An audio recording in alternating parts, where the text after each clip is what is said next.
UP TGT science crash course का video number first.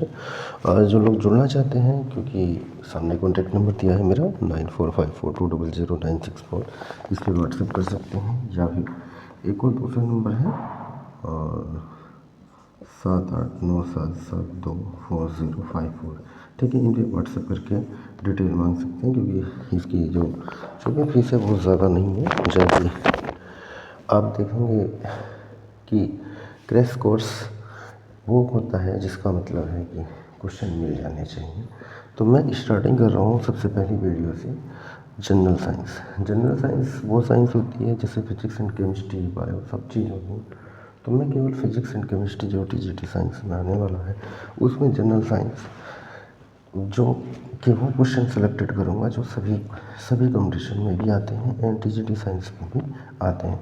तो general science से ही generally question मिलने लगते हैं। तो 8-10 क्वेश्चन लगे होते हैं टीजीटी साइंस में, जो जनरल साइंस से मिल जाते हैं उनकी संख्या ज़्यादा भी हो जाती है, कभी 15 से 20 भी हो जाती है। ठीक है, तो सबसे पहले जनरल साइंस भी स्टार्ट करेंगे। फिजिक्स एंड केमिस्ट्री दोनों की अलग अलग वीडियोस आना शुरू होंगी। जैसे जनरल साइंस में मैं पहले लेता हूँ केमिस्ट्री। ठीक है, जनरल साइंस में पहले केमिस्ट्री, और केमिस्ट्री हम स्टार्टिंग करेंगे छोटे छोटे पॉइंटों के साथ।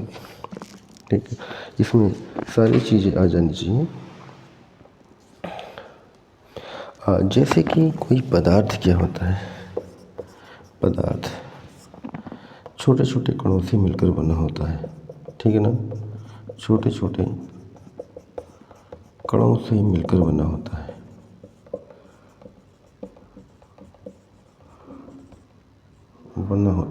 ठीक है ना, कण की बात आती है। कण को हम लोग कहते हैं पार्टिकल्स। ठीक है, कण पार्टिकल्स है। अगर परमाणु सिद्धांत की बात की जाए, डाल्टन ने 1808 में परमाणु सिद्धांत में बताया कि पदार्थ छोटे छोटे अविभाज्य कणों से मिलकर बना है। 1808 में डाल्टन ने बताया कि कण छोटे छोटे पदार्थ छोटे छोटे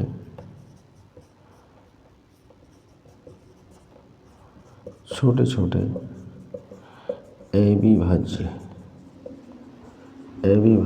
कणों से मिलकर बना होता है। अब बात आती है अविभाज्य क्या होता है।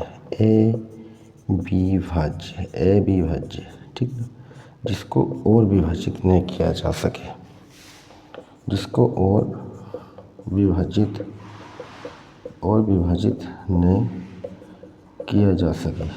यानी कि इतना छोटा पार्टिकल, कण का पदार्थ का इतना छोटा भाग है, कण पदार्थ का इतना छोटा भाग है, उसको और ज़्यादा विभाजित नहीं किया जा सकता है। ठीक है, अविभाज्य कणों से मिलकर बना होता है। इन अविभाज्य कणों को क्या कहते हैं? अविभाज्य कणों को परमाणु कहा गया। ठीक है, अगर क्वेश्चन आ जाता है कि परमाणु क्या है, परमाणु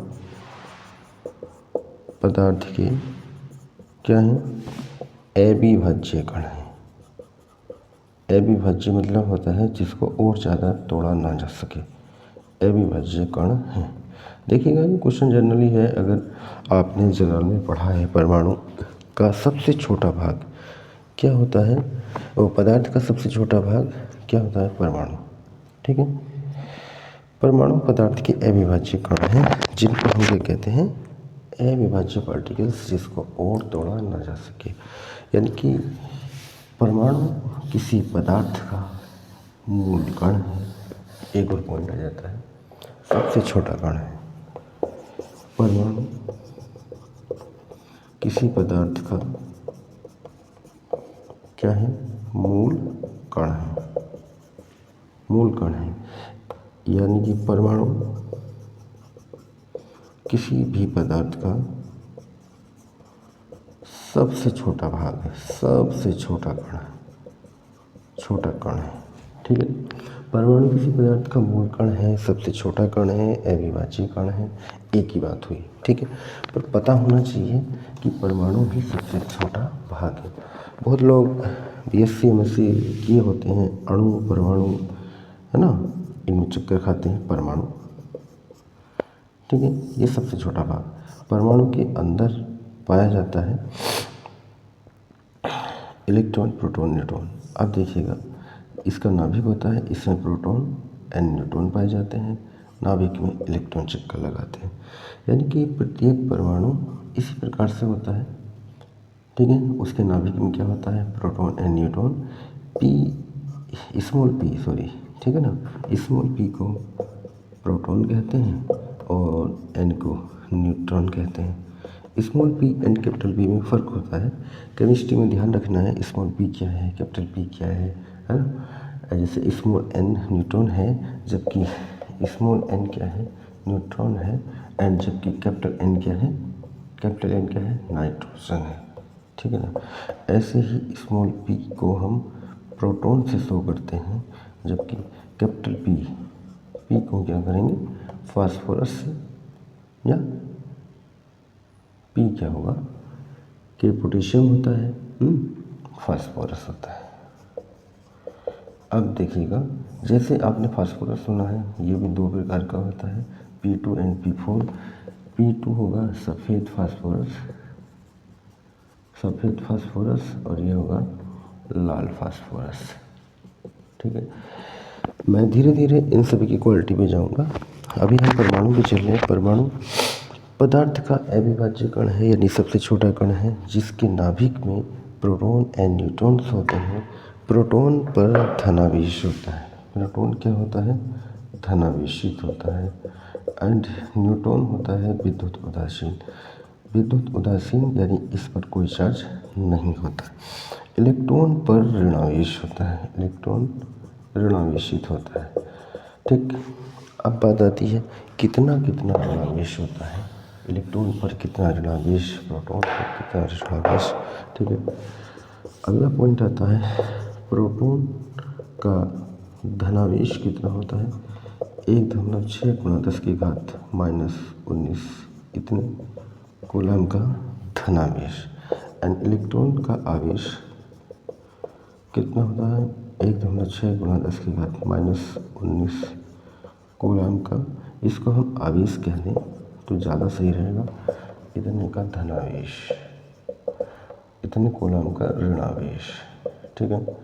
धनावेश, जितना धनावेश होता है उतना ही ऋणावेश होता है। कुल परमाणु विद्युत उदासीन होता है।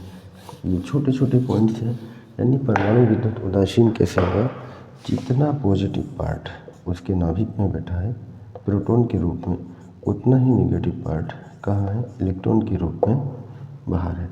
जितने पॉजिटिव चार्ज हैं उतने ही नेगेटिव चार्ज हैं, यानी कि पॉजिटिव चार्ज इक्वल होते हैं नेगेटिव चार्ज के, ठीक है। जितने पॉजिटिव चार्ज होते हैं उतने ही क्या होते हैं, नेगेटिव चार्ज होते हैं। दोनों चार्ज आपस में बराबर होते हैं, इसलिए परमाणु विद्युत उदासीन होता है, ठीक है। परमाणु विद्युत उदासीन क्यों होता है, क्योंकि उस पर दोनों प्रकार के आवेश होते हैं और दोनों ही आपस में बराबर होते हैं, ठीक है। जितना प्रोटॉन पे चार्ज होता है, प्रोटॉन पे धनात्मक चार्ज होता है, उतना ही इलेक्ट्रॉन पर ऋणात्मक चार्ज होता है, ठीक है। प्रोटॉन का धनावेश इलेक्ट्रॉन के ऋणावेश के बराबर होता है। अब बात आती है मूल कण क्या होते हैं, ठीक है। परमाणु के मूल कण या मौलिक कण, परमाणु के मूल कण, या इसको हम मौलिक कण भी कह देते हैं, मौलिक कण।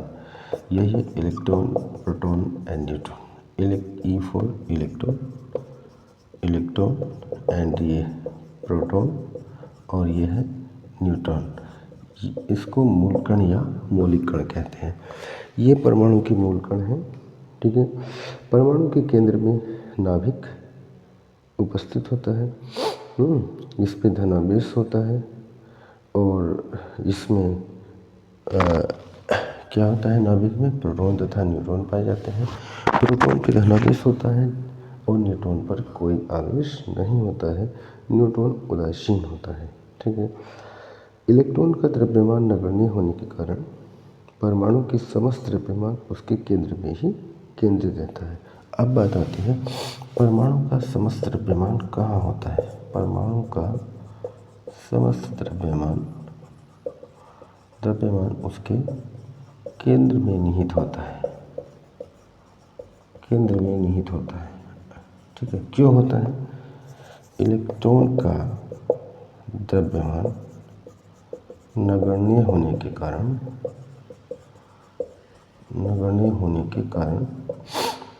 ठीक है, परमाणु का समस्त द्रव्यमान उसके केंद्र में ही निहित होता है। क्योंकि इलेक्ट्रॉन का द्रव्यमान क्या होता है? इलेक्ट्रॉन का द्रव्यमान बहुत कम होता है। ये होता है 9.1 इंटू 10⁻⁻31 kg।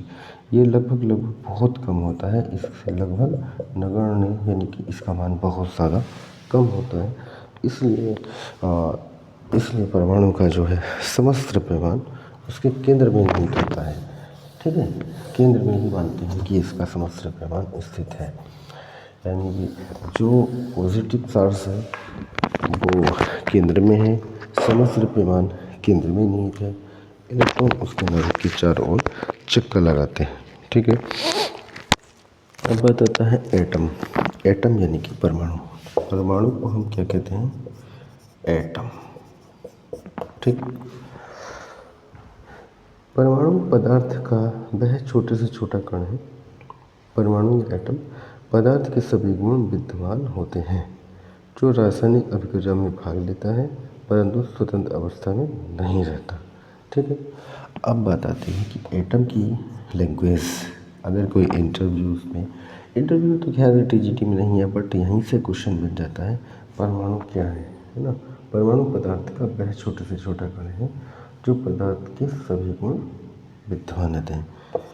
परमाणु पदार्थ का वह छोटे से छोटा भाग होता है,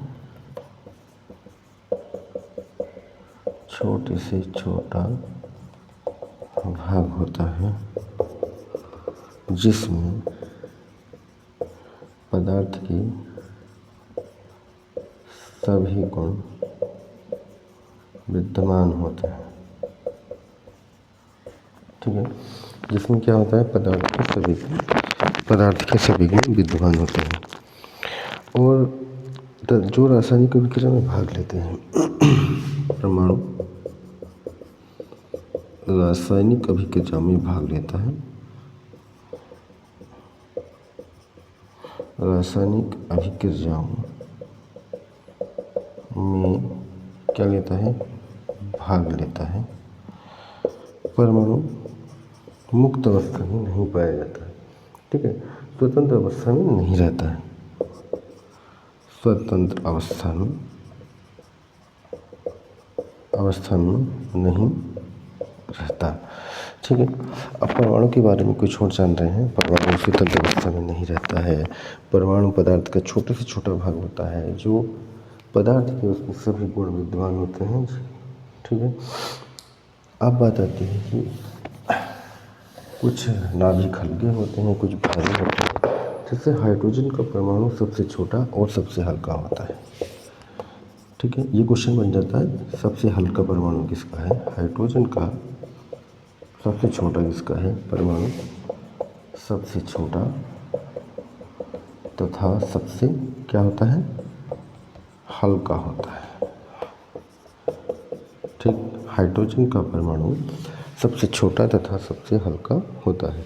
हाइड्रोजन का परमाणु सबसे छोटा भी होता है और सबसे हल्का भी होता है। यानी कि हाइड्रोजन 1H1। ठीक है। हाइड्रोजन को H प्रतीक से शो करते हैं।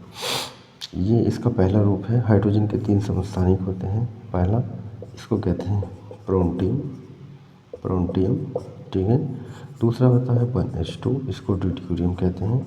ड्यूटेरियम या इसको हम 1D2 से भी लिख सकते हैं। और तीसरा होता है 1H3, इसको हम कहते हैं ट्राइटियम। ट्राइटियम या इसे 1T3 से भी लिख सकते हैं। एक बार TGT में क्वेश्चन आया था, TGT साइंस में, हाइड्रोजन का रेडियो एक्टिव समस्थानिक है तो कौन सा है? ट्राइटियम रेडियो एक्टिव समस्थानिक है, रेडियो एक्टिव समस्थानिक है। ठीक है, ये क्वेश्चन हो गया था। ऐसे ऐसे छोटे छोटे पॉइंटों से मिलकर क्वेश्चन बन रहे हैं कि ट्राइटियम जो है 1T3 या 1H3 क्या है? एक रेडियो एक्टिव समस्थानिक है। हाइड्रोजन का वह समस्थानिक जो रेडियो एक्टिव है उसका नाम बताएंगे ट्राइटियम। ठीक है, रेडियो एक्टिव होता क्या है? यानी कि वह भाग जो स्वतः विघटित होता रहता है, जिसका यानी कि कुछ समय पश्चात अपने प्रारंभिक मान का आधा रह जाता है। जो समय होता है उसको हम अर्धायु काल कहते हैं, यानी कि वह समय जिसमें कोई पदार्थ विघटित होकर अपनी प्रारंभिक मात्रा का आधा रह जाता है उसे अर्धायु काल कहते हैं। यानी रेडियो एक्टिव समस्थानिकों का अर्धायु काल फिक्स होता है, अलग अलग होता है, जिससे किसी वस्तु की आयु निर्धारित की जा सकती है। आयु निर्धारण करने के लिए कार्बन की एक समस्थानिक है, कार्बन का समस्थानिक होता है 6C14। नहीं, इसका उपयोग हम करते हैं कार्बन डेटिंग विधि में। ये कार्बन का समस्थानिक है, इसको हम कहते हैं ये क्वेश्चन आ चुका है एग्जाम में, कार्बन डेटिंग विधि में, कार्बन डेटिंग विधि में, कार्बन डेटिंग विधि में 6C14 का उपयोग करते हैं, जिससे जीवाश्मों की आयु, क्या पुरानी वस्तुएं हैं, आयु निर्धारण में इसका उपयोग किया जाता है। आयु निर्धारण क्या होती है? जैसे इसकी अर्धायु काल 5575, इस तरह से कुछ इसकी अर्धायु है। तो किसी पुरानी वस्तु जो घट के आधी रह गई होगी उससे पता लगा लिया जाता है कितने साल, कितने करोड़ साल पहले है। ठीक है, तो कार्बन डेटिंग विधि की सहायता से इसका पता लगाया जा सकता है। कुछ और समस्थानिक की मैं बात करूँगा, जैसे कि ये हाइड्रोजन का समस्थानिक मैंने 3 बताए, कार्बन के समस्थानिक होता है 6C14। ठीक है, कार्बन को दो में 6C12 एंड 6C14 में कन्वर्ट किया जाता है। कार्बन के 2 समस्थानिक हैं, नंबर 1 6C12, नंबर 2 6C14। ठीक है, तो 6C14 एक प्रकार का कैसा समस्थानिक हुआ? ये तो साधारण हो गया 6C12 जो सामान्य रासायनिक अभिक्रियाओं में भाग लेता है, परंतु 6C14 एक प्रकार का हमारा रेडियो एक्टिव समस्थानिक है। यहाँ से एक और क्वेश्चन बन जाता है, ये एक रेडियो एक्टिव समस्थानिक है क्योंकि इसका कार्बन डेटिंग विधि में उपयोग किया जा रहा है, यानी कि किसी वस्तु की आयु निर्धारण में इसका उपयोग किया जा रहा, यानी यहाँ पे इसकी अर्धायु है तो ये रेडियो एक्टिव पदार्थ होगा। यहाँ थोड़ा सा पॉइंट का यूज़ करेंगे। क्वेश्चन बन जाता है कि कार्बन का वह समस्थानिक जो रेडियो एक्टिव है। ठीक है, तो क्या लिखेंगे आंसर हम? 6C14, यानी कि 6C14 कार्बन का रेडियो एक्टिव समस्थानिक है। ठीक है, और नेक्स्ट क्वेश्चन, जैसे कि कुछ समस्थानिक कोबाल्ट 60 का उपयोग हम किस में करते हैं? कोबाल्ट 60 का उपयोग किया जाता है कैंसर के उपचार में। ठीक है, कैंसर के उपचार में कोबाल्ट 60 का उपयोग किया करते हैं, इसको बोलते हैं कोबाल्ट 60। ठीक, ये कोबाल्ट का एक समस्थानिक है। ये क्या करता है, जो अनियंत्रित कोशिकाएं होती हैं या जो कार्बन कैंसर में अनियंत्रित कोशिकाओं को काट देता है, वहाँ पे रोक देता है। कटने के बाद वहाँ पे इसको कोबाल्ट को लगा दिया जाता है, कोबाल्ट 60 को, जिससे अनियंत्रित कोशिकाएं बनना बंद हो जाती हैं, यानी कि उनकी जो स्थिति है उसको निर्धारित कर देता है, यानी कि वो और बढ़ती नहीं। ठीक है, अच्छा आगे आते हैं, हम परमाणु के बारे में थोड़ा सा पढ़े थे, अब आते हैं हम अणु के बारे में। अणु क्या होता है? अणु, ठीक है, परमाणु के बनते हैं मोलिक्यूल यानी अणु। दो या दो से अधिक परमाणु मिलकर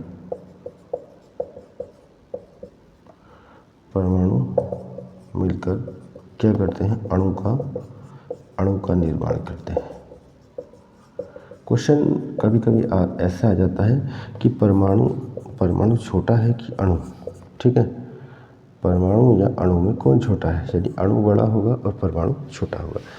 यहाँ पे कन्फ्यूजन पैदा होता है कि अणु छोटा है कि परमाणु छोटा है या पदार्थ, अरे या यौगिक, ठीक है। अब बात आता है कि यौगिक क्या होता है, यौगिक इसके आगे आएगा ना।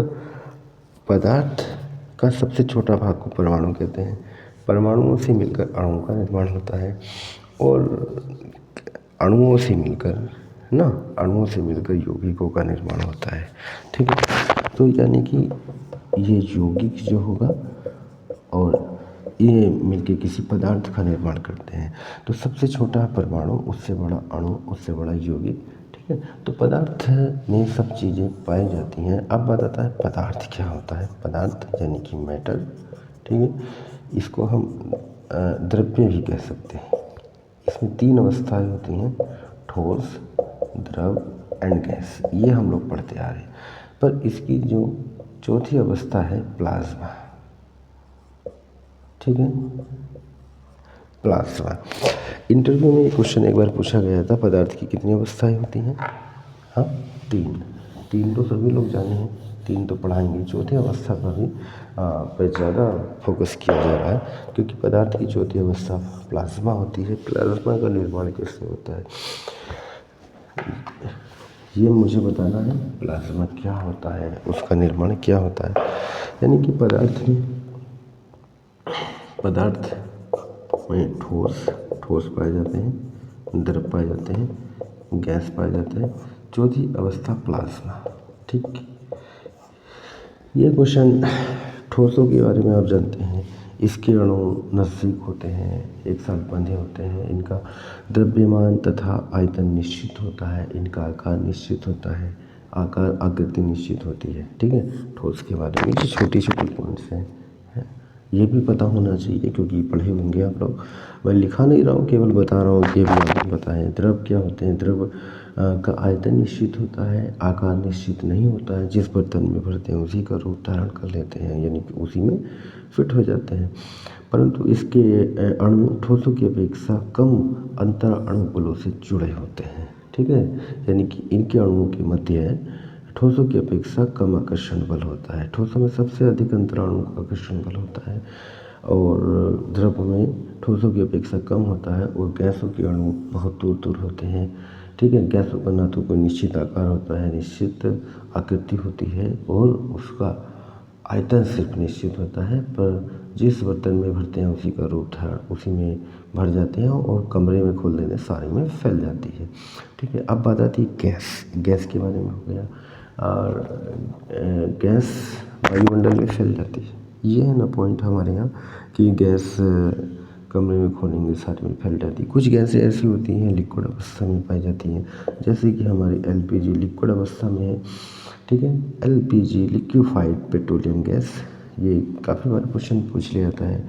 इसका full form liquefied petroleum gas. अब बात आता है यानी कि द्रवीभूत, हिंदी में कहेंगे द्रवीभूत पेट्रोलियम गैस। अगला क्वेश्चन यहीं पे बन जाता है कि LPG यानी कि रसोई गैस किन किन गैसों का मिश्रण होती है। ये होती है ब्यूटेन तथा प्रोपेन का मिश्रण। ब्यूटेन तथा प्रोपेन को क्या कर देते हैं, कम दाब पर बर्तनों में भरकर यानी कि सिलेंडरों में भरकर द्रवीभूत किया जाता है। जो उसके सिलेंडर्स होते हैं उसमें कम दाब पर भरकर उसको प्रेसाइज कर देते हैं और द्रवीभूत कर दिया जाता है, जिससे वो लिक्विड फॉर्म में कन्वर्ट हो जाती हैं। लिक्विड फॉर्म में आने के पश्चात सिलेंडर में वो लिक्विड फॉर्म में होती हैं, उसके बाहर वो गैस के रूप में निकलती हैं, ठीक है ना। अब बात आती है हमारी गैसें बहुत सारी होती हैं, वायुमंडल में बहुत प्रकार की गैसें पाई जाती है। हमारे वातावरण जो बना हुआ है गैसों के द्वारा बना हुआ है, गैसों की इम्पोर्टेंस बहुत ज़्यादा है, बहुत यानी कि जहाँ पर वायुमंडल है। अब बात आता है गैसों का जो पलायन वेग है वो होता है हमारा कितना, 5 किमी प्रति सेकंड। पलायन वेग आप पढ़ेंगे फिजिक्स में भी आएगा, स्कोपलेस्टिस। गैसों का पलायन वेग, क्वेश्चन आ जाता है गैसों का पलायन वेग कितना है, 5 किमी प्रति सेकंड। यानी कि पृथ्वी पर पलायन वेग का मान है, पृथ्वी पर पलायन वेग, यह भी आप पढ़ेंगे, पलायन वेग होता है 11.2 किमी प्रति सेकंड। यानी कि किसी भी वस्तु को इतना वेग दे दिया जाए कि वो 1 सेकंड में 11.2 किलोमीटर चला जाए तो पृथ्वी की कक्षा को छोड़ के बाहर चला जाएगा और कभी लौट कर वापस नहीं आएगा। ये कहेंगे पृथ्वी का पलायन वेग। यानी पृथ्वी के तल पर गैसों का पलायन वेग कम है, इसलिए गैसें पृथ्वी के तल को छोड़कर बाहर नहीं जाती हैं। ठीक है, पृथ्वी के तल को छोड़ के बाहर नहीं जाती हैं और वे पृथ्वी पर ही बनी रहती हैं। पृथ्वी पे एक वायुमंडल निर्धारित करती है जहाँ पर हर प्रकार की गैसें इकट्ठा होती हैं। जो हल्की गैसें होती हैं वो वायुमंडल में ऊपर होती हैं, भारी गैसें नीचे होती हैं। जैसे कि ऑक्सीजन एक भारी गैस है, वो वायुमंडल की सतह पर होती है, यानी कि नीचे होती है। ठीक है, अब बात आती है हल्की गैसें कौन सी होती हैं, जैसे हाइड्रोजन, हीलियम। ठीक है, हल्की गैसों में आता है हल्की गैस, जैसे वायुयान के टायर में कौन सी गैस बनती है, हाइड्रोजन एंड हीलियम। ये हल्की गैसें मानी जाती हैं। एक क्वेश्चन यहाँ पे बन जाता है, वायुयान के टायर में कौन सी गैस भरी जाती है। ठीक है, कौन सी गैस भरी जाती है, हाँ क्या भर जाती हैं, हाइड्रोजन प्लस हीलियम का मिश्रण भरते हैं। ऐसा नहीं केवल हाइड्रोजन भरेंगे या हीलियम भरेंगे, दोनों को मिला के भरा जाता है, कुछ परसेंटेज इनका फिक्स होता है। मैं इस टॉपिक पे आऊँगा फिर से, तो ये सारी चीज़ें फिर से कन्फर्म होंगी। अब बात आता है प्लाज्मा क्या होता है। पदार्थ की वह अवस्था जिससे इलेक्ट्रॉन को बाहर कर दिया जाता है प्लाज्मा कहलाता है। पदार्थ की वह अवस्था जिससे क्या करते हैं, इलेक्ट्रॉन बाहर निकाल दिए जाते हैं, बाहर निकल जाते हैं, प्लाज्मा कहलाता है। ठीक है, अगर बहुत अधिक टेम्परेचर के कारण किसी पदार्थ से इलेक्ट्रॉन बाहर हो जाए, उससे बाहर कन्वर्ट हो जाते हैं, तो वो जो अवस्था क्रिएट होती है उसको प्लाज्मा कहा जाता है। ठीक है, अब नेक्स्ट पॉइंट की ओर बढ़ेंगे। वायुमंडल में गैसें हैं, गैसों के कारण हमारे वायुमंडल को सुरक्षा प्रदान करने के लिए एक परत बनती है जिसे हम क्या कहते हैं, वायुमंडल की सुरक्षा परत। ठीक है ना, वायुमंडल की सुरक्षा परत, जिसको कहा जाता है ओजोन परत। ठीक, ओजोन परत। ओजोन परत बनती है ऑक्सीजन प्लस नवजात ऑक्सीजन पर अल्ट्रावायलेट यूवी लिखा था, इसको हम कहते हैं परावैंगनी किरणें। सूर्य की परावैंगनी किरणें या सूर्य का प्रकाश कह सकते हैं, सूर्य का प्रकाश जिसमें अल्ट्रावायलेट रे होती ही हैं। तो ओजोन प्लस नवजात ऑक्सीजन, ऑक्सीजन प्लस नवजात ऑक्सीजन मिलके ओजोन का निर्माण करती है। ओजोन की क्वांटिटी अपने आप बनती है, यानी कि सूरज की जब परावैंगनी किरणें ऑक्सीजन तथा नवजात ऑक्सीजन, यानी कि कुछ ऑक्सीजन की क्वांटिटी कम होती है, कम मात्रा में ऑक्सीजन होती है, उसे नवजात ऑक्सीजन कहा जाता है। और वो मिलकर जब अल्ट्रावायलेट रे पड़ जाती है तो ओजोन का निर्माण करती है। ओजोन मिलकर एक परत या लेयर बना लेती है जो वायुमंडल की सबसे ऊपरी सतह पर स्थित होती है, जिसको हम ओजोन परत कहते हैं, जो वायुमंडल से आने वाली परावैंगनी किरणें यानी खतरनाक किरणों को रोक देती है। ठीक है, जो अगर अल्ट्रावायलेट रे वायुमंडल में या पृथ्वी पर डायरेक्ट आना शुरू हो जाए तो इससे कौन कौन से रोग उत्पन्न होते हैं, कैंसर की समस्या। ठीक ना, कैंसर जैसे स्किन कैंसर है या बॉडी में जहाँ पड़ेगा, काफ़ी प्रकार के रोग उस पर होना शुरू हो जाएंगे, मेनली होता है कैंसर। ठीक है, तो ये कैसा होता है, अल्ट्रावायलेट रे के आने के कारण। यानी कि पृथ्वी पर अगर डायरेक्ट अल्ट्रावायलेट रे आ रही हैं, सूर्य की परावैंगनी किरणें आ रही हैं, तो क्या होगा, कैंसर का रूप धारण कर लेगा और ज़्यादा क्वान्टिटीज में ये होना शुरू हो जाता है। ठीक है, अब बताया ओजोन परत को हानि पहुंचाने वाली गैसें कौन सी हैं, हानि या क्षय करने वाली, किससे क्षय, ओजोन परत का क्षय। ये क्वेश्चन कई बार आ चुका। क्षय किसके कारण होता है, किसके कारण होता है, हाँ ये आप लिखेंगे क्लोरोफ्लोरोकार्बन, CFC यानी कि क्लोरोफ्लोरोकार्बन के कारण ओजोन परत का क्षय होता है। CFC यानी कि C से क्लोरो, F से फ्लोरो, एंड सी से फिर है कार्बन।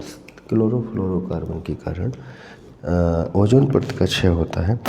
अब बात है ओजोन परत इससे कमज़ोर होती है या टूटती है। CFC कहाँ बनती है, किस प्रकार बन जाती है, ठीक है, इसे आपको पता होना चाहिए। क्वेश्चन आता है, यानी कि इस वीडियो से ही कम से कम अभी तक 4 से 5 क्वेश्चन बन चुके हैं जो कि कंपटीशन में आ चुके हैं। अब CFC बनती है फ्रिज एवं AC में जो गैस भरी जाती है, कंप्रेसर गैस होती है, वो CFC, उससे CFC बाहर निकलती है, क्लोरोफ्लोरोकार्बन बाहर निकलती है। फ्रिज एवं AC के कंप्रेसर से CFC का निर्माण होता है, या कह सकते हैं फ्रिज एंड AC में कंप्रेसर में जो गैस निकलती है वो CFC होती है। CFC का बाहर निकलती है फ्रिज एवं AC से, ठीक है, CFC निकलती है, ठीक। अगर अत्यधिक मात्रा में गर्मी ज़्यादा बढ़े, टेम्परेचर बढ़े, CFC ज़्यादा हो तो ओजोन परत को क्षय पहुँचेगा, ठीक है, यानी ओजोन परत को खतरनाक हो जाएगा, ओजोन परत डैमेज होगी। तो उसको रोकने के लिए क्या करना चाहिए, वायुमंडल संरक्षण के लिए पेड़ पौधे लगाने चाहिए, इनका उपयोग कम करना चाहिए, यानी फ्रिज AC का उपयोग थोड़ा सा कम करना चाहिए, ठीक है। अभी हम कहाँ चल रहे थे, अणु पे चल रहे थे ना, तो एक पॉइंट आएगा, मैं इधर उधर भी ले जा सकता हूँ क्योंकि जनरल साइंस है और जनरल साइंस में जहाँ तक समझ जाएगा वो चलता रहेगा, ठीक है ना। अब आता है क्या, हम अणु हो गया था, पदार्थ अणुओं से मिलकर बने होते हैं और अणु परमाणु से, ठीक है। अणु क्या होता है, किसी पदार्थ के वे सूक्ष्म कण जो स्वतंत्र अवस्था में रह सकते हैं। किसी अणु चल रहा था, अणु क्या होता है, अणु किसी पदार्थ के वह सूक्ष्मतम कण है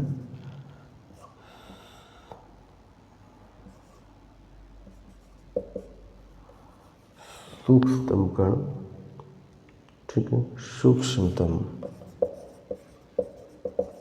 कण जो स्वतंत्र अवस्था में रह सकते हैं। परमाणु स्वतंत्र अवस्था में नहीं रहता है, परमाणु अणु से छोटा होता है, ठीक है ना, यानी कि अणु स्वतंत्र अवस्था में रह सकता है, अवस्था में रह सकते हैं। क्वेश्चन आ सकता है कि अणु स्वतंत्र अवस्था में रहता है, यस।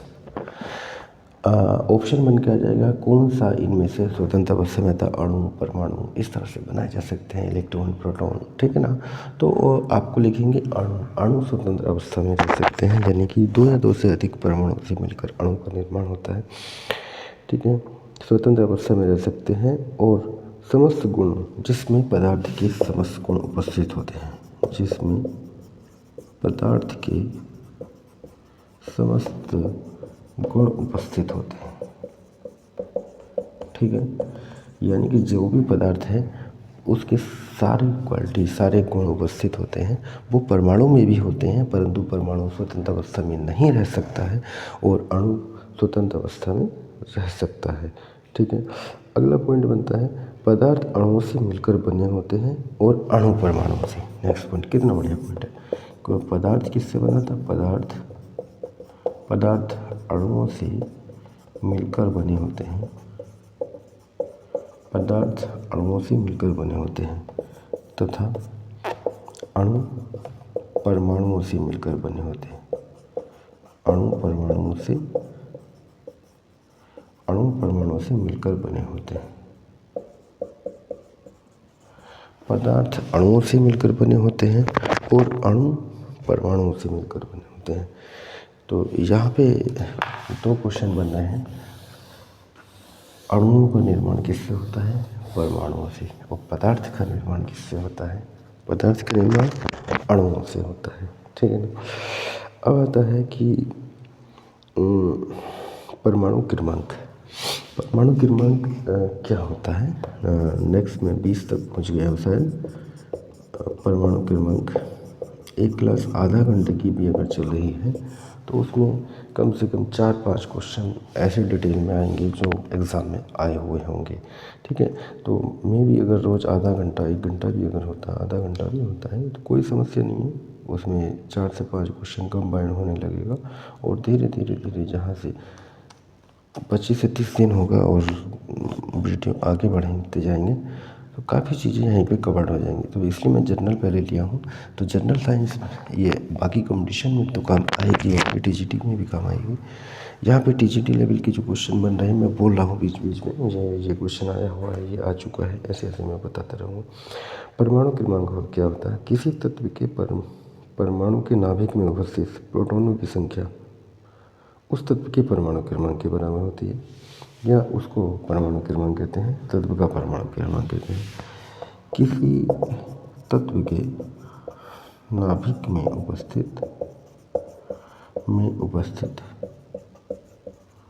प्रोटॉनों की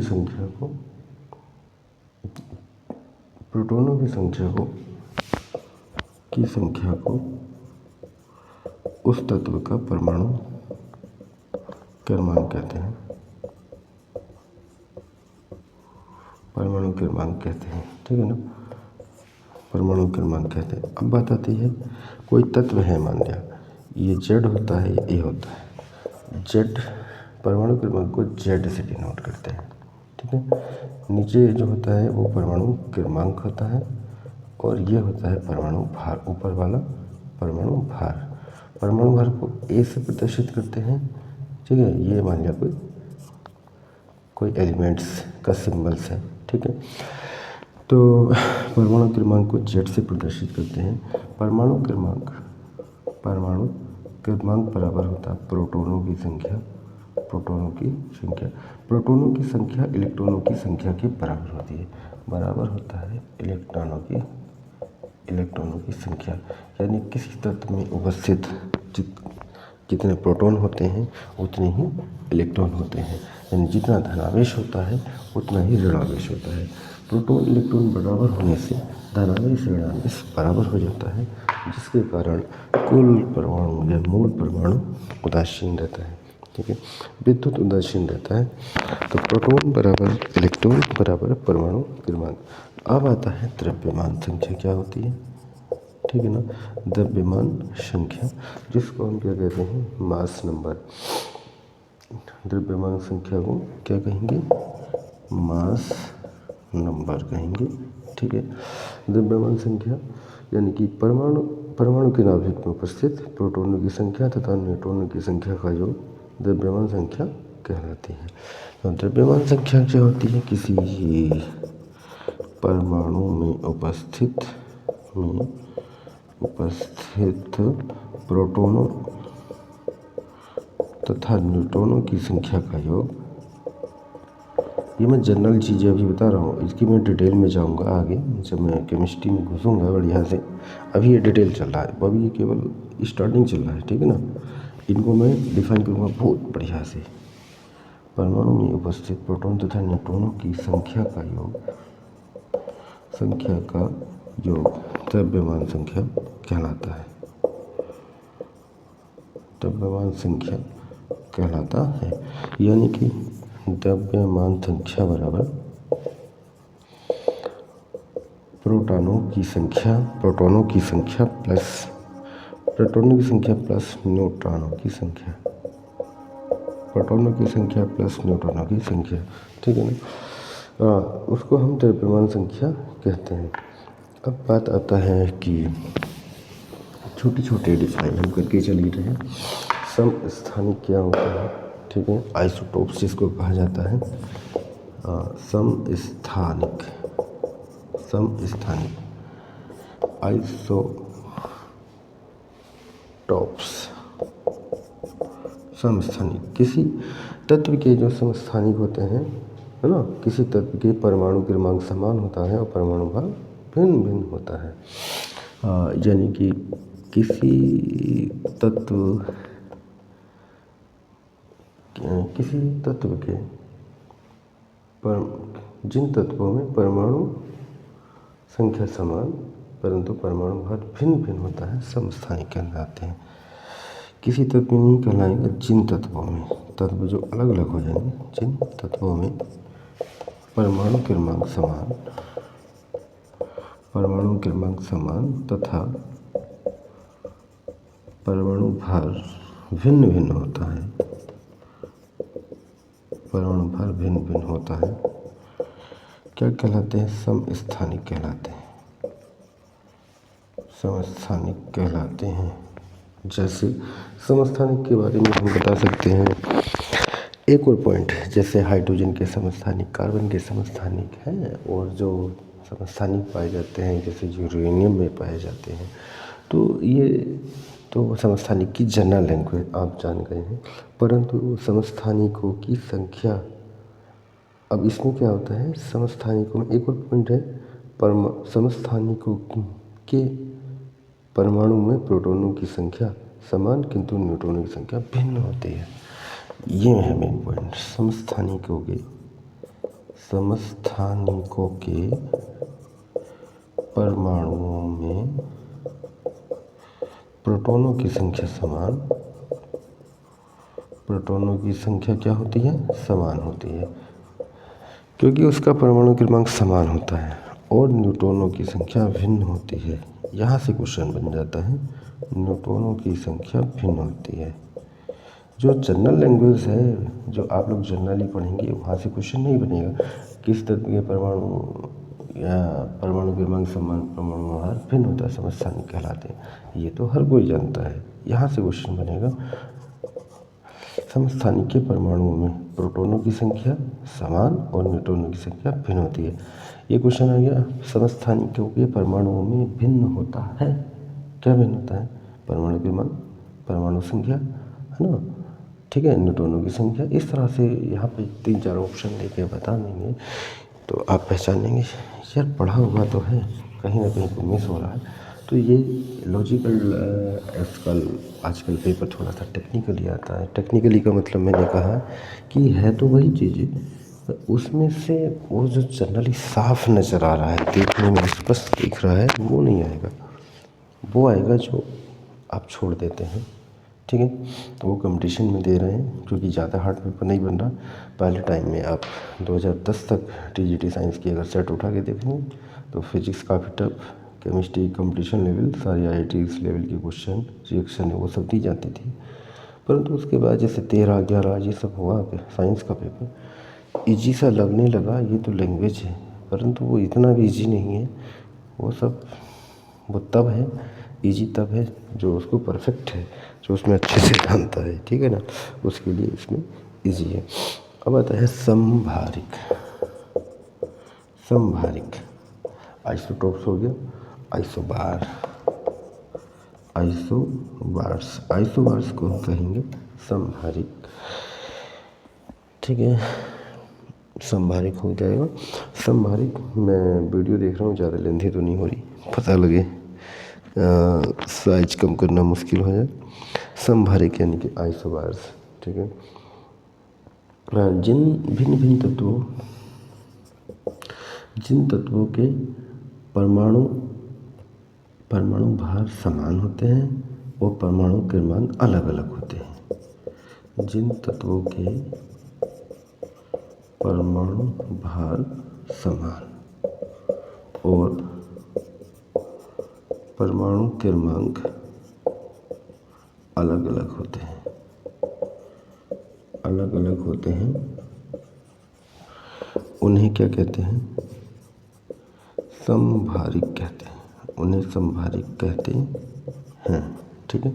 जिन तत्वों के परमाणु भार समान होते हैं और परमाणु क्रमांक अलग अलग होते हैं, उन्हें हम क्या कहेंगे? संभारिक कहते हैं। अब बात आता है संभारिक में क्या चीज़, संभारिकों में प्रोटॉनों की संख्या भिन्न भिन्न होती है। अच्छा, संभारिकों में प्रोटॉनों की संख्या भिन्न भिन्न होती है,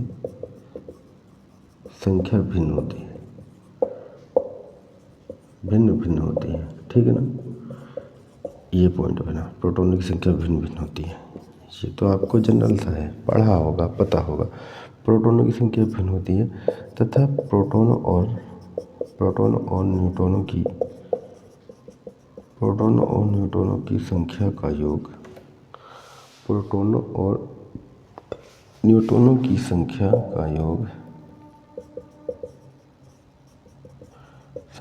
का योग समान होता है। प्रोटॉनों और न्यूट्रॉनों की संख्या का योग क्या होता है? समान होता है।